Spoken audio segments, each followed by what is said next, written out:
Hello, everyone, and welcome to our 74th episode of In the Trenches, CRAR's weekly cyber threat intelligence briefing. Today is the 28th of October, Halloween week, and so we are changing the TLP rating for this briefing to TLP Spooky. My name is George Glass, an Associate Managing Director in the Cyber Threat Intelligence team. Joining me today from the CTI team are Dave Truman, Sam Flint, Ryan Hicks, and Sarah Becker.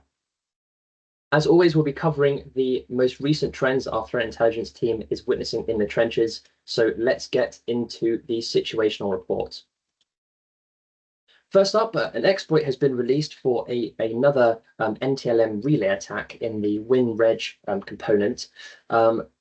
The researchers have released an exploit for the critical vulnerability in Windows servers known as WinReg NTLM Relay.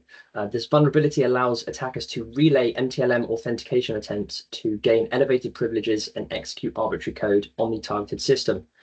The flaw impacts configurations where Windows Registry Remote Protocol is enabled. As always with these Windows patches, make sure to apply them as soon as possible. We do know that threat actors are consistently trying to capture NTLM authentication credentials, so that's a high priority. And a little bit of foreshadowing for later on in the briefing. Fortinet FortiGate vulnerabilities CVE 2024-23113 is still under active exploitation. This is part of the suite of FortiGate vulnerabilities which were patched back in February. This one has a CVSS score of 9.8 and is still under active attack. The flaw allows for unauthenticated attackers to execute arbitrary code via an externally controlled format string. The issue affects FortiOS, FortiProxy, and FortiWeb versions. Trolls have observed exploits in the wild, and of course, administrators are advised to upgrade to the latest version of Fortinet, FortiGate, as soon as possible. Next up, DDoS attacks are surging in Japan. Japan has experienced a significant increase in distributed denial of service attacks, or DDoS attacks, targeting critical infrastructure and business services. The attacks attributed to state-sponsored actors and financially motivated groups have caused intermittent service disruptions across sectors. This is likely because of some of the geopolitical tensions in the area and some of the exercises that are currently taking place in that area. Finally, threat actors are exploiting a cross-site scripting vulnerability in Roundcube webmail. Threat actors are actively exploiting this cross-site scripting vulnerability, which allows them to execute arbitrary JavaScript code in the context of the affected user's web browser. The flaw enables the threat actors to potentially steal session tokens, user credentials, or perform phishing attacks. If you're using Roundcube, absolutely make sure that you are updating to the latest version, which mitigates the risk of exploitation. Remember, if you have any questions or comments, please get in touch with us using cti@kroll.com. That's cti@kroll.com. So let's get into the rest of today's briefing. I'm covering a critical vulnerability in FortiManager. Dave will be covering a new DCRAR and POWERRAT campaign. Sam will be going through some watering hole attacks. Ryan will be talking about the new resurgence of BUMBLEBEE in this week's Malware Spotlight. And of course, Sarah will be covering the ransomware news in this week's Ransomware Roundup. So let's get into the FortiManager vulnerability. And this is a bit of a doozy. On October 23rd, Fortinet issued an advisory for a missing authentication for a critical function, that's FGM, in FortiManager and FortiManager Cloud, which allows an attacker to execute arbitrary code or commands via specially crafted requests. Note that FortiManager Cloud 7.6 is not affected, but older versions of FortiAnalyzer models, such as 1000E, 1000F, 2000E, and so on, with the FGM service enabled on at least one interface, are believed to also be impacted by this vulnerability. The affected product versions are listed on the slide there.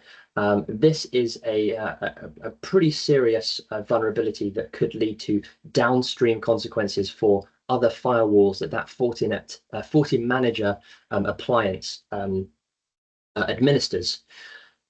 Attacks have been confirmed to have occurred since June, possibly May, and Fortinet states that the attackers exfiltrated configuration data but have not yet been observed moving laterally within the environment. Likely this is because threat actors will come back later to exploit some of those downstream devices that I mentioned earlier. We also believe that it's likely being exploited in tandem with CVE 2024-23113, which was mentioned in the situation report.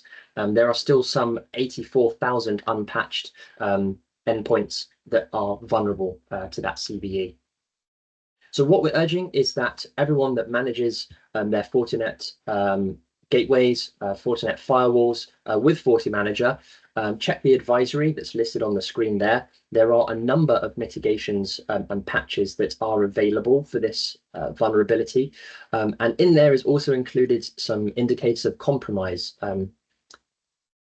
In addition to that, if FortiManager is available on the internet, consider immediate DFIR inspection of the device to identify whether it's been compromised or not. And that's it for me. I will now pass over to Dave to talk about DCRAT and POWERRAT. Over to you, Dave. Thank you. Cisco have detailed a new phishing campaign that distributes DCRAT and a new PowerShell-based remote access Trojan called POWERRAT.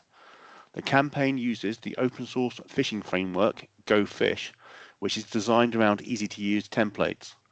The campaign relies on user intervention for execution via either a malicious Word document or an HTML file. The HTML-based infection chain uses 7-zip archives with nested self-extracting archives and achieves execution by tricking the user into believing these are legitimate applications. The self-extracting archives lead to a batch script-based infection chain culminating in the execution of DCRAT. The malicious document-based infection chain is more interesting as it leads to the new POWERRAT.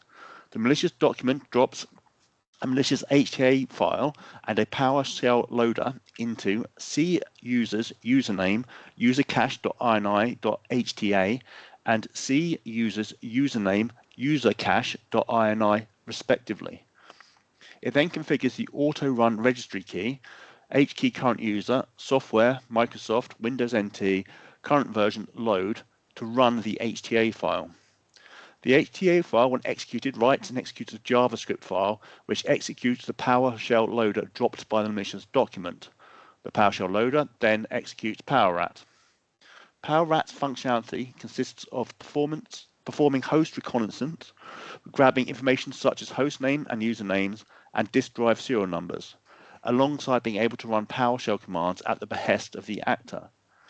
Both infection chains make use of common techniques and user interaction, so a good EDR solution and user phishing training are two of the best methods of defense. Thank you. George? Thank you very much, Dave. Next, we go to Sam to talk about some watering hole attacks. Over to you, Sam. Thanks, George. Over the past week, I've been looking at watering hole attacks after dozens of compromised websites were recently identified following an investigation into a US-based company's public-facing website. Compromised websites were modified to load malicious scripts from external domains. Some scripts were found to utilize browser profilers to customize delivery and spoof content for Chrome, Mozilla, and Edge browser updates to deliver net support malware. 3 methods for loading the malicious scripts into presumably compromised websites were identified. Use of iframes to load content from a malicious URL, use of document create element with a random variable string, which then sets its source from the malicious URL, use of create element and insert before to load the script from a malicious URL. In one example, the organization's website was compromised and configured to load an iframe, an HTML element that is used to load another site into the currently displayed website. Shown on the right, the iframe was used to load in a malicious website that was spoofed as a fake Chrome browser update. Kroll has reported on similar campaigns over the past couple of years, like ClearFake, that also utilized fake browser updates. The iframe loads an index.php file from an external website, which contains code to spoof a Chrome update downloader, a common malware delivery technique. This executes a JavaScript file called update.js. Update.js drops several files ranging from archive files to executables on the victim machine. Several similar files and associated infrastructure could be linked to what appears to be a multi-year campaign of phishing and watering hole related malware delivery. Commonalities in the domain registrations and presumably injected code in the compromised websites are recorded by internet scanners. This enables the identification of websites that may be similarly compromised and employed to distribute the fake updater malware. The actor utilized a range of domain registrars and VPS providers over the past year, making regular changes. Volume and speed of operations appears to be prioritized over operational security. Registrars used include RegRU, GoDaddy, Namecheap, Alibaba, Gname, NiceNick, 2Cows, and Dynadot. ISP IPs include DigitalOcean, Trillian, Irako, Cloudflare, Cervinga, Level 3, RegRU, and Stark. Cloudflare and AWS name servers were used. Given the majority of sites identified, it's likely that they're not being directly targeted, rather falling victim due to poor security hygiene. For example, nearly half of the suspected compromised websites use WordPress or plugins that may be vulnerable to exploitation. Watering hole style attacks involving browser updates or similar lures have been used in a wide range of malware deployment, including ClearFake, SockGolish, FakeSG, and LumaStealer. To minimize the risk and mitigate against these types of attacks, organizations and individuals should remain vigilant to the threat posed by compromised websites. Users should alert website owners and other users to suspicious activity on websites, and administrators should maintain web content management systems and their associated plugins at the latest security patch levels to limit vectors for initial foothold. That's all. Cheers, George. Thank you very much, Sam. Really appreciate that. Now we go to Ryan to talk about a recent resurgence in BUMBLEBEE. Over to you, Ryan. Thanks, George. BUMBLEBEE was prominent really during its emergence in 2022, and we really reported on it quite a bit during that year, and also in 2023, quite a lot of campaigns, largely being distributed via phishing emails and malvertising, and often seen as a precursor to ransomware deployment, including Conti, Quantum, and Mount Locker. In May of this year, Europol reported on Operation Endgame, which saw the disruption of a number of malware families. One of those was BUMBLEBEE, and this appeared to be quite effective. The apparent kind of pause and not much reporting on BUMBLEBEE at all during Q2 and Q3. However, in recent weeks, there has been a new BUMBLEBEE campaign reported, displaying its kind of resurgence following that downtime. And since the return, it's appeared kind of to return to the usual methods, typically again being delivered through phishing emails that socially engineer the victims into downloading a zip file containing an LNK file, which has a PowerShell command to download an MSI file, all kind of what was seen before the long break. In terms of kind of executing the DLL, the malicious BUMBLEBEE DLL is loaded into the process address space of the MSI file where it's executed, and that means there's no need for the DLL to written to disk, which potentially could bypass sort of more signature-based alerting on the file disk. Once executed, it then contacts its command and control server, typically using WebSockets, and there are a number of command functionalities typical with this, such as shellcode injection, DLL injection, persistence, loading kind of more plugins, and a few more commands that I've listed in the report itself. Go to the next slide, please. So, and looking at persistence, these sort of newer campaigns that have involved BUMBLEBEE have not yet included much information surrounding the persistence mechanisms. However, the previous campaigns involving BUMBLEBEE, we saw the use of a few persistence mechanisms, including registry grung keys, Windows services, and the use of login scripts. And in this new campaign, BUMBLEBEE has been observed employing quite a wide range of anti-analysis techniques. So kind of actually analyzing the malware itself, largely from the Alcazar repository, which is kind of a large repository of these kind of code snippets on GitHub. And these include a variety of methods, including sort of detecting virtual software, sandboxing, and also by checking the presence of a user by kind of continually checking mouse movement. And if it doesn't detect that, it will not run, or it will stop, rather kind of looking for those sandbox environments again.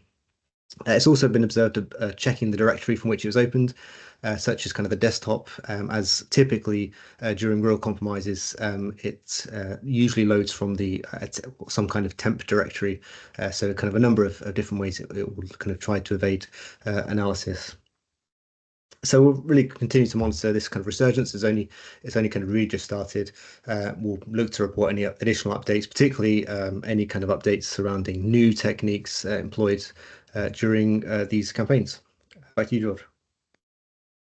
Thank you very much, Ryan. Yeah, that's maybe not so surprising that we're seeing Bumblebee again on the run up to the holiday season here. Last but by certainly no means least, we go to Sarah for the Ransomware Roundup. Over to you, Sarah. Thanks, George. The story that we have for today is about a pro-Russian hacktivist group called Hunter Killers. On October 23rd, 2024, they posted on their Telegram channel a sample of an alleged ransomware node that may possibly be utilized by the group in future attacks. So this group is known for targeting industrial control systems and operational technology systems. In the image, it includes the logo of Bitrucker ransomware, so we can likely assume or indicate that this is what the group is going to start using, and when they, shift in these new tactics. So also in their Telegram post, aside from the image of the quote unquote alleged ransom note, they did also include a statement that says, quote unquote, wait for us, which again, just from assumptions or doing research and indicating that this is either something new or unique that is coming from the group Hunter Killers. So we are monitoring in their Telegram group just to see if this is the new shift in tactics for them. That's all for me, George. Thank you very much, Sarah. Really interesting. And that is unfortunately all we have time for today. I'd like to thank Sarah, Ryan, Dave, and Sam for presenting today. If you have any questions or comments, please do reach out to us using cti@kroll.com. That's cti@kroll.com. Have a wonderful day.